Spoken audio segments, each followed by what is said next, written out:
Welcome to GeeK KetchUp. I'm Kyle Eckert alongside Chris Heck. We're two lifelong friends with a passion for all things geek. Whether it's gaming, movies, television, wrestling, comics, whatever. If it's nerdy, there's a good chance we're into it.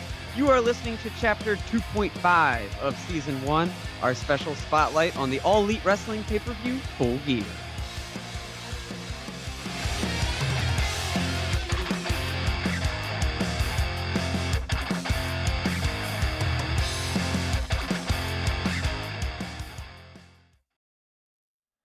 Today we've got the first ever bonus edition of GeeK KetchUp as we are here to bring you a rundown of the results of AEW's big pay-per-view event, Full Gear.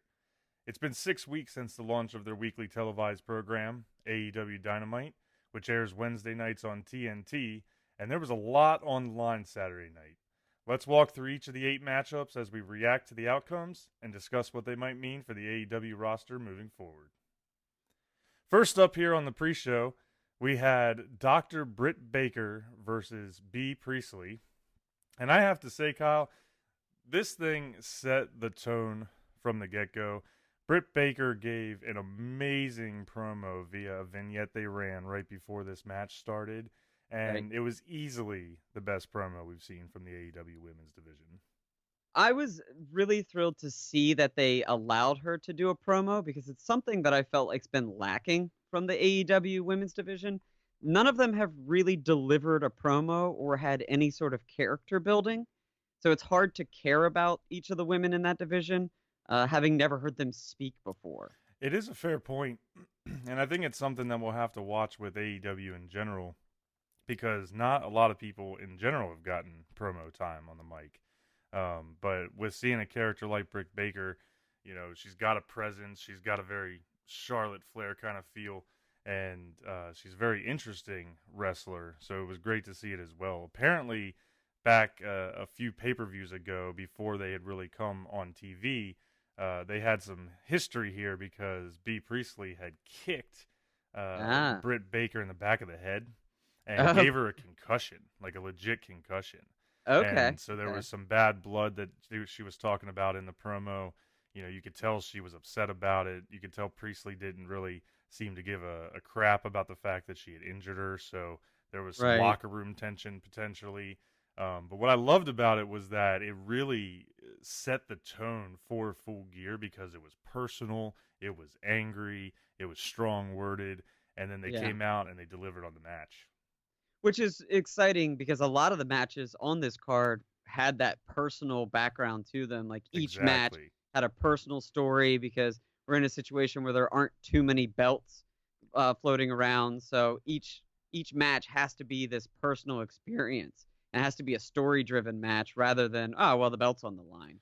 Yeah, it's definitely true. And with only the 3 titles, as we'll talk about later, that is something that I think that they've done decent with so far, but I'd almost love to see them put a little bit more time into that just because it is so important. With this, we did see Britt Baker win by submission with her signature move, the lockjaw. If you're not familiar with it, Britt Baker is a legitimate doctor of dentistry. She has a practice in Pittsburgh, and she wrestles on the side, so she's just a woman of all trades here.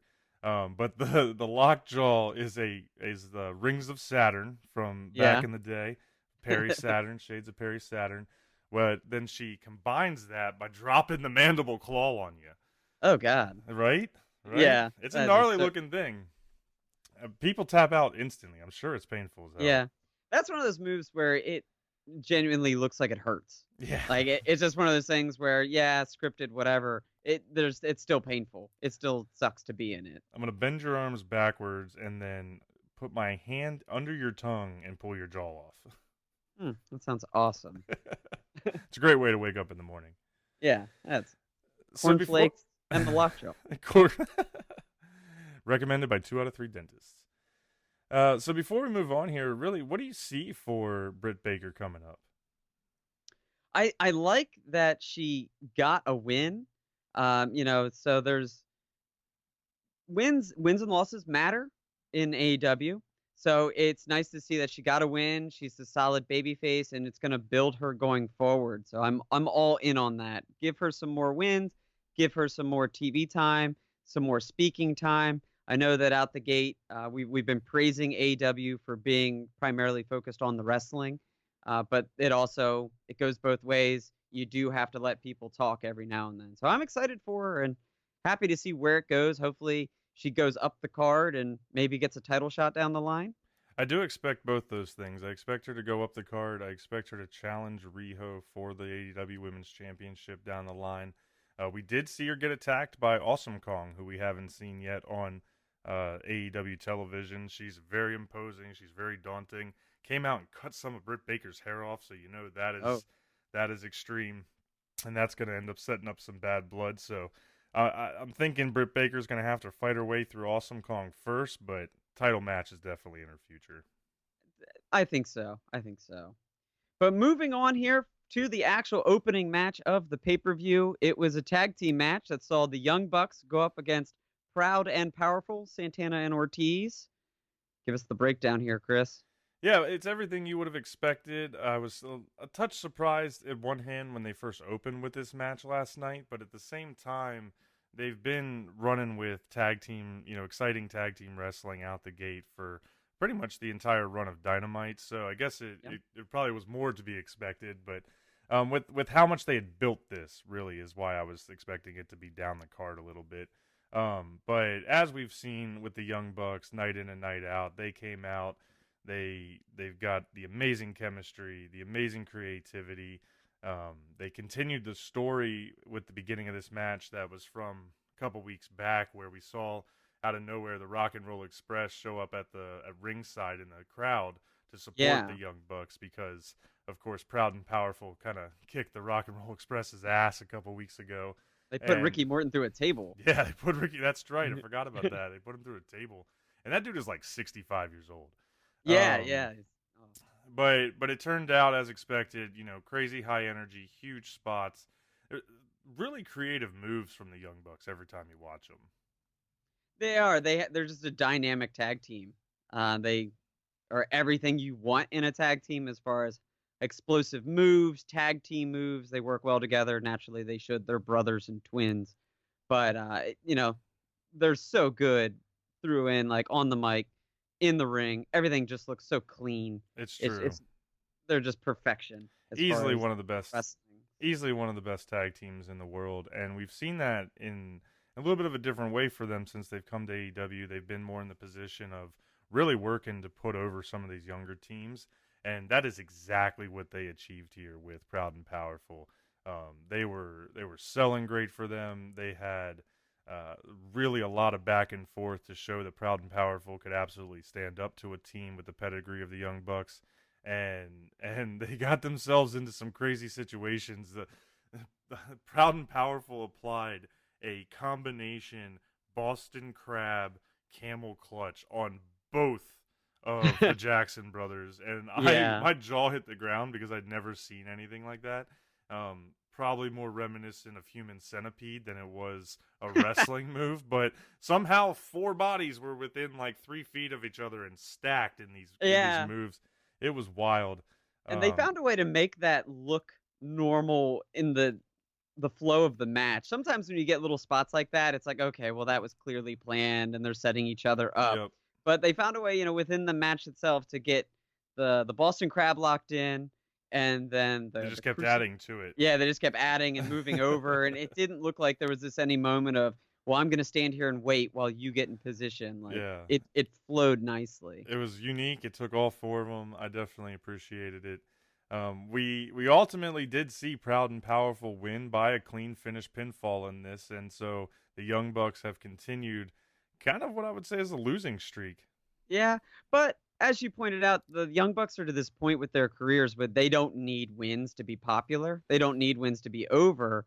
So if they can keep themselves at this gatekeeper type role within the AEW tag division, I think it helps them stay on top, but it also helps the division as a whole. Because it's like, oh, well, you're going to definitely get a good match out of the Young Bucks. Sure. They're going to get a good match out of their opponents. And then when their opponents win, it makes them look big. Oh, yeah. Like, hey, we got it. We got the W over the Young Bucks. So I said it in our chapter 2 that I thought the Young Bucks are the best tag team around. They may not be the champion, but they are the best tag team around. And they proved it yet again that they don't need to win to be the best tag team around. I can't argue with that. I do expect them to probably continue in this role of putting over the younger teams for a little bit. But man, I really want more Young Bucks, and I really do hope that they will essentially circle back a few months down the line, come back and show these young guys that they're still the big kids on the block, and grab a title run and really dominate for a little while in AEW. I can't imagine that they won't get a title run at some point. But next up was a solid singles matchup between the Bastard Pac and Hangman Adam Page. Dude, honestly, this was match of the night for me. And I probably had the tag team triple threat that we're going to talk about here in a little bit pegged as what I expected to be match of the night.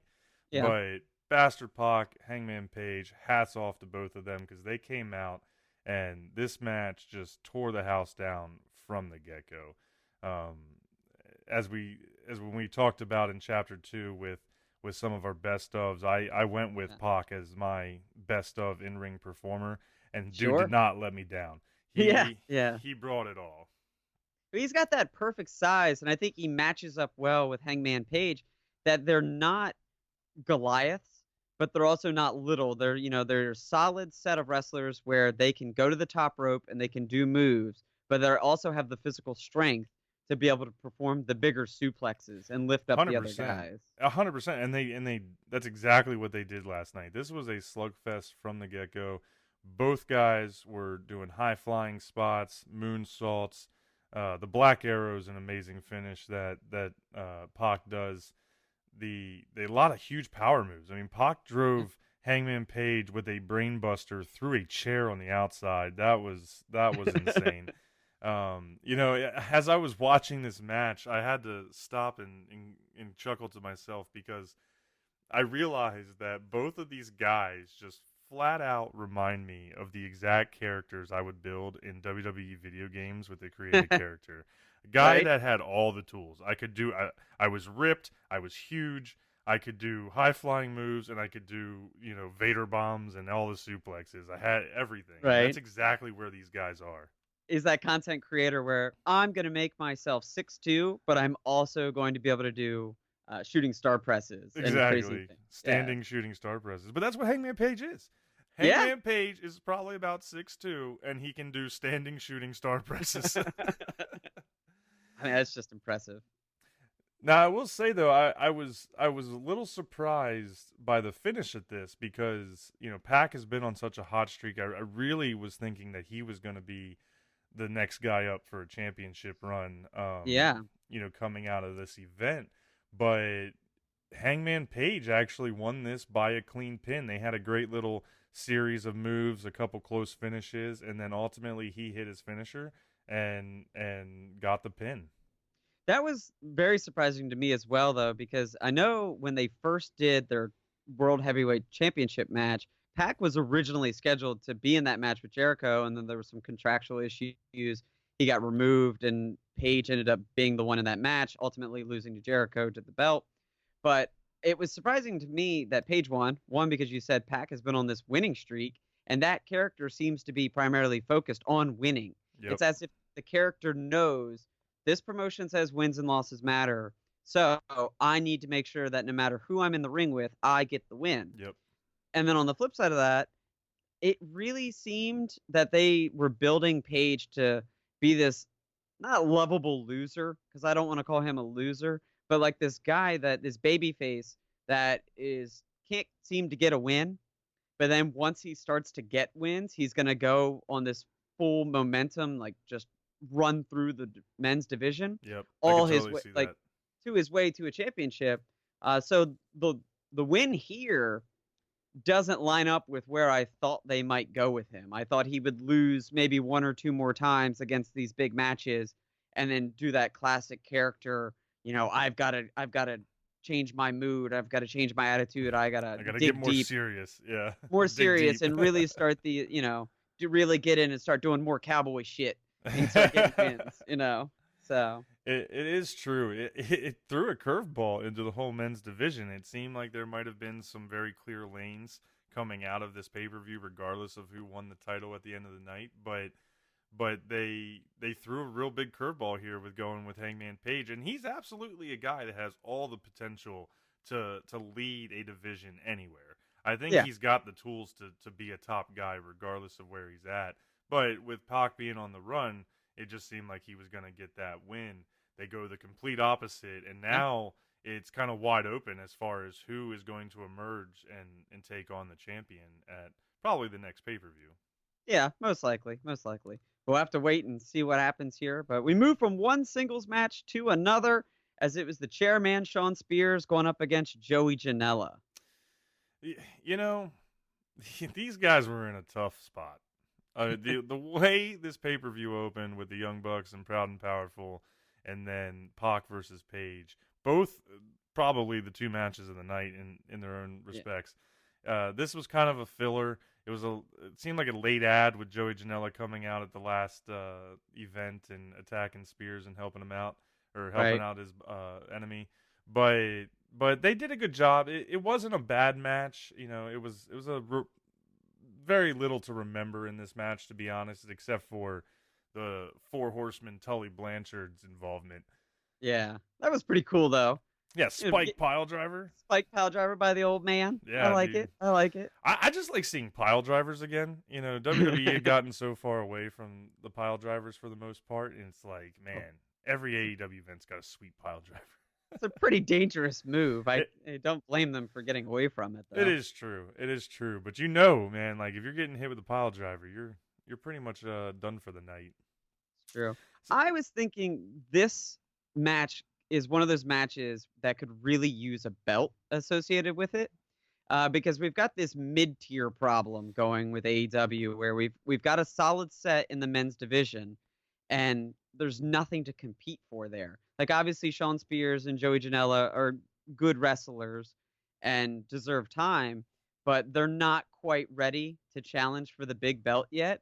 So where do we put them in this mid-tier? And I think a secondary belt would help with that. yeah, some sort of U.S. championship or intercontinental TV, championship type even if of it, yeah, range. something there, Yeah, something just to give them something to fight for, because like you said, there was a little bit of a lack of build going into this story.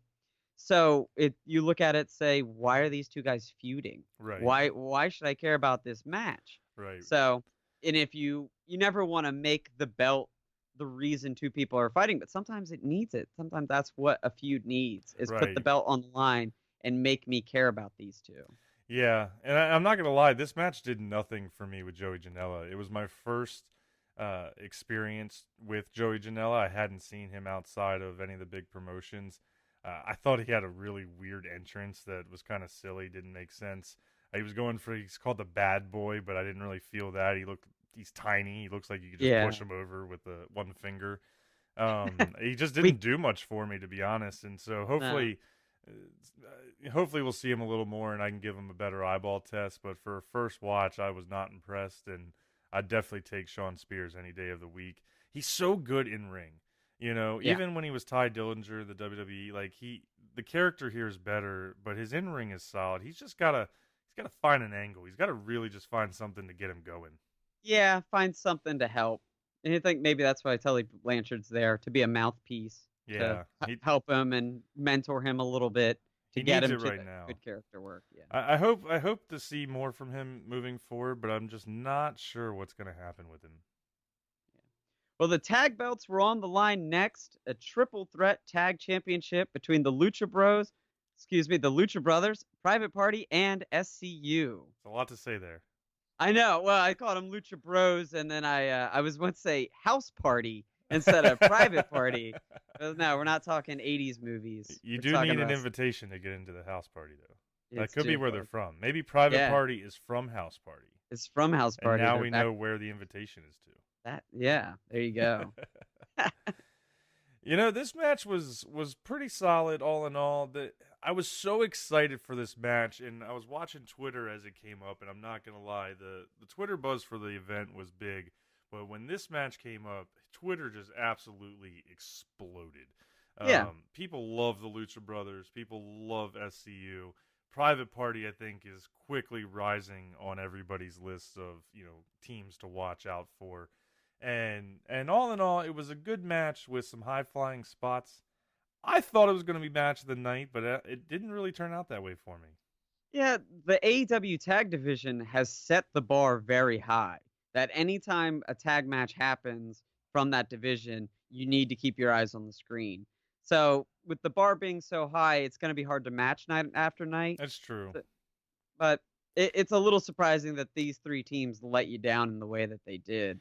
Yeah, I think the individual spots were good, but just the flow of the match, move to move, event to event, had some hiccups. I know that there was a time or two where the Lucha Bros went for one of their classic monkey flips, where they kind of roll through it and they propel one another into things, and they go from there.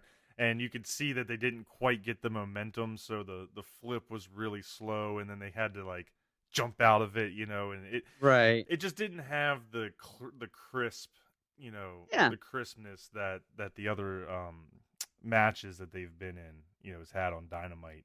Still a good match. It still had a pretty good finish. We saw SCU retain with a clean pin over Private Party, not the Lucha Bros. Yeah, that's always important who takes the pin. And that makes sense. It makes sense that the Lucha Bros didn't take that pin because they're just too hot. They're too hot right now. Well, they're hot, and there's been this heat between the two, SCU and Lucha Bros. I'm thinking we're going to get more out of these two teams as we move forward because, they didn't defeat the Lucha Bros themselves, essentially, because of the pin over Private Party. And we saw Christopher Daniels return from an injury of a couple weeks ago that the Lucha Bros gave him, and he's a member of SCU. So it seems like they're setting it up for probably another title fight. Maybe we could see that on like a Dynamite here in the next couple of weeks.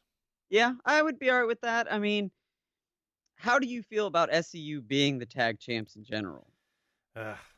Personally, with all that's going on in that division, I think that the SCU is bland compared to the others.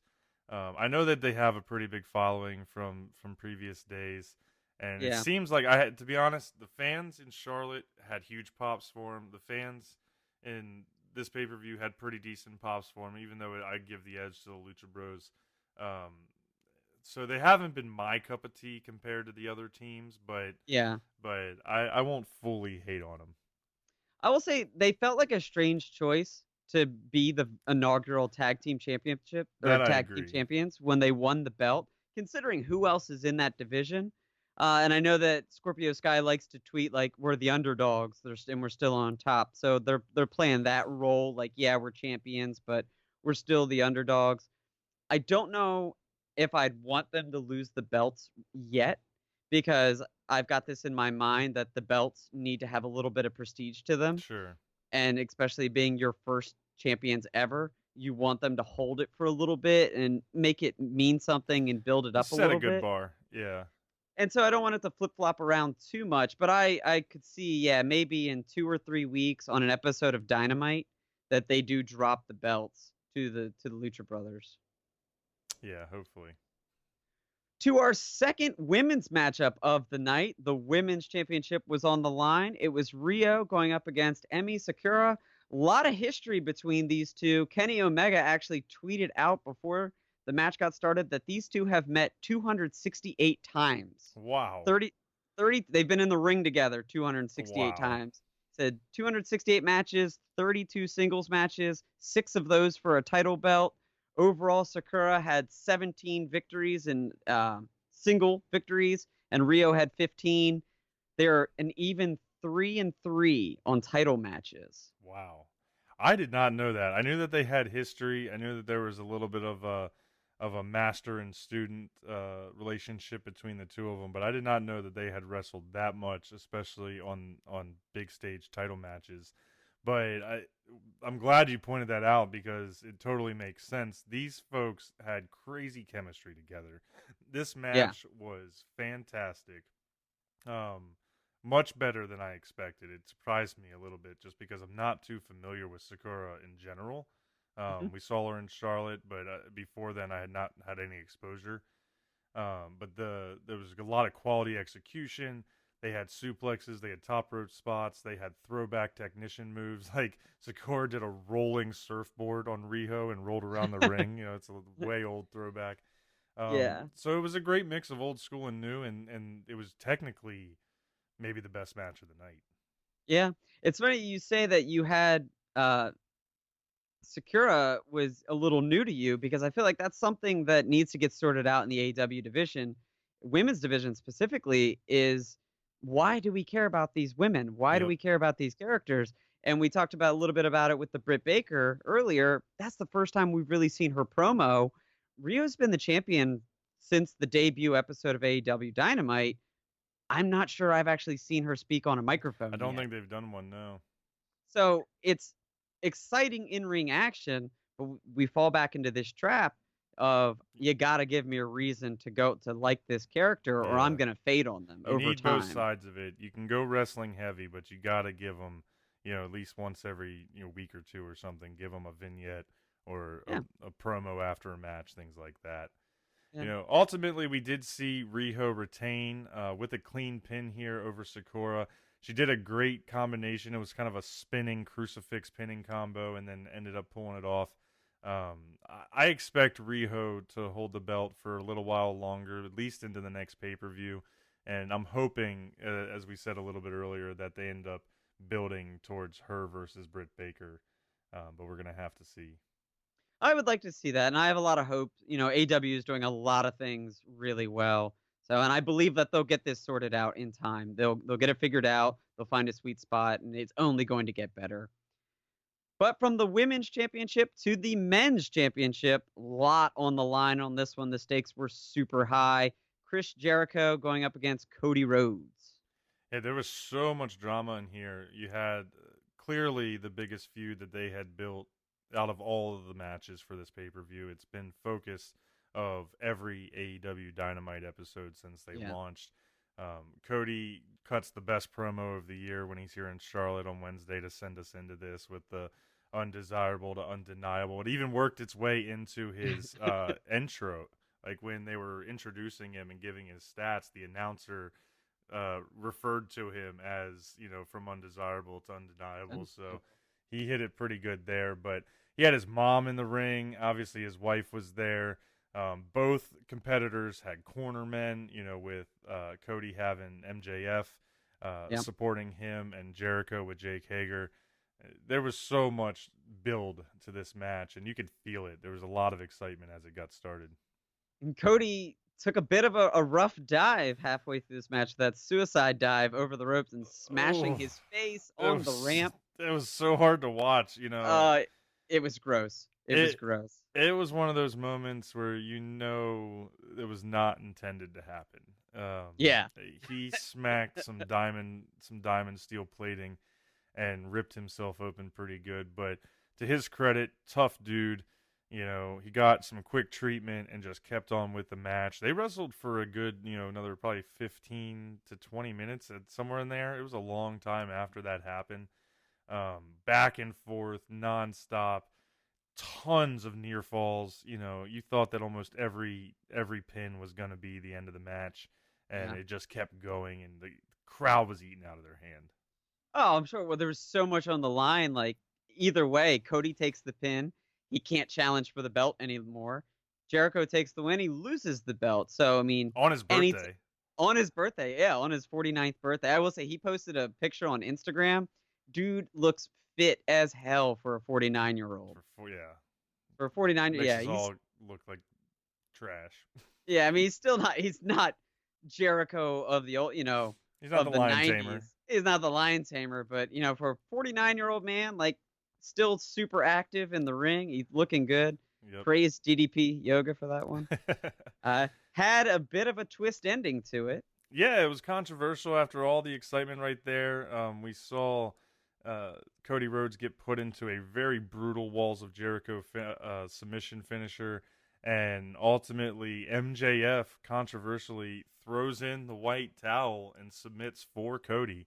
After all the pain of the eye cut, after the whole battle of the match, He just didn't think his boy could take it anymore. He Yep. throws in the towel. So Chris Jericho retains the title, much to the chagrin of the entire audience. But it was all put into perspective because after the match, MJF turned full heel Full and kicked heel. Cody straight in the balls. We knew it was coming eventually. We felt like MJF was, because in the debut episode of Dynamite, he was a heel. But then for the past few weeks, he's been playing babyface a little bit. So it's like, oh, hold on. When's he going to go back to being a heel? So I'm glad to see he's turned full heel. I think it sets up a great feud between two guys that have said they're best friends. And then it also opens up the door for Jericho to finally start challenging somebody else. For sure. And I agree. I think we see Cody and an MJF fight moving forward with a pretty good sized program. I imagine build it up at least into the next pay-per-view. And then the bigger question is really what's next for Jericho? Who's he going to face? Yeah, there's a ton of guys on that list that could challenge, either from Pac or Hangman Page, even a guy in our next matchup, Jon Moxley. So moving on to the final match of the night, that main event, it was Jon Moxley going up against Kenny Omega in the unsanctioned Lights Out event. This one, I don't even know what to say about this one. There's a whole lot of insanity. This match, I tweeted that it was going to be brutal and that people should buckle up because we knew with the feud, the bad blood, the attacks that have been going on for all the Dynamite shows for the last few weeks, we knew that this match was going to be hardcore to the max, and it lived up to every bit of that. Oh, it delivered big time. There were so many cringeworthy moments in this match that it was hard to watch. Oh, it made my skin crawl. Yeah, and it's sitting back and then watching things over on, short clips between GIFs and Twitter videos. It was really like, I honestly think if I don't need to see another match like this ever again. Like, no more death matches? The bloodthirst. And I think of when I was growing up, I liked the hardcore matches when we were kids and in the Attitude Era, but to see this now, it's just, it makes your skin crawl. You feel the pain. You're like, I'm not sure I'm suited to watch two guys go through hell like this. Well, some of it is also you get desensitized, right? If you don't watch horror movies all the time, then they scare you more when you do. And we used to see them all the time in WWE and WCW and ECW. And then, times have kind of changed. They backed off from that hardcore style and a lot of the blood. And so we see an occasional hardcore match on WWE programming, but they're few and far between, and they're definitely not this brutal. So, when you see it and it's the first time in a while, man, it slaps you across the face. My skin was crawling. We saw trash cans galore. We saw beer cans being thrown in the face from fans.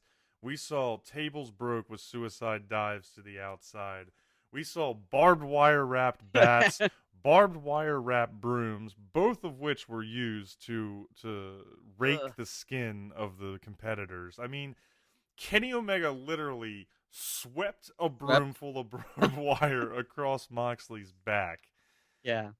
Oh, and you break that down, you watch the video in half slow-mo, you see the barbed wire nick the skin, and then you get the little trickle of blood. It's like, oh my God. Well, not to mention the broken glass spine buster. Oh, dude, yeah. I was going to say the barbed wire didn't even end up being the worst of it because then the broken glass comes out and Omega gives Moxley an Arn Anderson Enforcer spine buster square into it. Yeah, that wasn't like, a half landed or he rolled into it or like landed and then rolled out. Nope, it was square. The whole of his back went into a huge pile of broken glass. And that wasn't even enough. No. That didn't even end it. It didn't end the match. Well, it didn't end the match, but it wasn't even the end of the combination of moves because so he gives him the spine buster, then he puts him into a Boston Crab, then he drags him across the glass, and then Moxley army crawls back across the glass to the ropes to get out of it. And I'm like, why do you need the ropes to break the submission when you just crawled through glass, bro? Yeah. Yeah. Like, you are a badass. You do not need the rope. It was wild. And then the bed of barbed wires, the suplex into the bed of barbed wires, that was brutal. The V trigger through the stage in the glass. Yeah. Just It's just one after another memorable spots here. They laid every bit of it on the line. And so ultimately, Moxley won after what looked like he killed Kenny Omega with a paradigm shift DDT onto the exposed hardwood of the ring. So if you're not familiar and you're listening, most people like to talk some smack about the wrestlers and how it feels to take bumps and things like that. But in reality, that ring has got about 1 inch of padding, foam padding. It's got, a couple millimeters of leather canvas, and then it's 2x4s.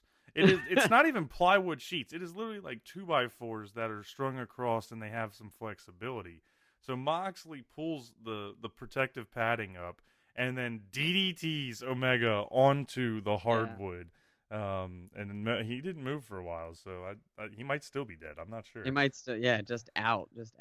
But it does give Moxley the win. Do you think he does? You think he moves on to challenge Jericho for the belt? Or is there someone else that may deserve it more? I'm not sure who could deserve it more after that performance. But after that performance and beating a guy like Kenny Omega, I think that Moxley probably has to be the guy to go challenge Jericho. If Pac would have won earlier against Hangman Page, I might be saying otherwise. But with Page winning and kind of shaking things up there, the crowd right now is so behind Moxley that I think a good run with him, a feud with him and Painmaker Jericho could be very interesting going into another pay-per-view. And it would fit because right now Moxley is just kind of a wild man. He doesn't have to play heel or face. He's just kind of a total wild card in the division. So it gives you some flexibility as far as Jericho can still cut promos and doesn't have to be exclusively the bad guy, going up against the baby face Cody Rhodes. Like, it can be a bit of a gray area with Moxley just being an insane person. Yeah, and they'll be able to do literally anything between the two of them if they want. So it was definitely a great pay-per-view. All in all, I think it was absolutely worth the buy. I'm so excited to see what else the AEW comes with as we move in through the next few weeks. Definitely let us know what you thought about it if you watched it. Otherwise, keep an eye out on future reviews of future events on GeeK KetchUp.